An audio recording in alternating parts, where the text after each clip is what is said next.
केन्दुझर में हेटाबाघ आक्रमण में 2 जन महिला गुरुतर धरणीधर मेडिकल कॉलेज रे भर्ती। सदर रेंज मैदानकेल पंचायतर तालपदा गाँव में जड़े महिला और छेमुंडीबिल गाँव अन्य जड़े महिला हेटाबाघ आक्रमण में गुरुतर आहत होती। तालपदा गाँव रज नायक घर पछपटे बसिथिबा बेले हठात हेटाबाघ आक्रमण करथिला।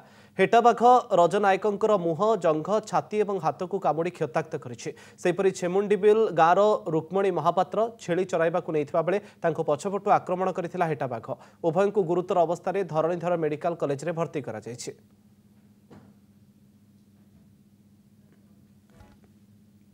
घर पछपटे माने 5-10 फुट भितर बसथिले से देखि नांती हेटाबाघ आसिकरी ताको अटाक पछपटु अटाक करछि ता उठटा खंडिया जाइछि आज्ञा जंघरे हेछि छाती रे बाछि 3 जगह खंडिया जाइछि। छाड़ी जो नैथिले चरिते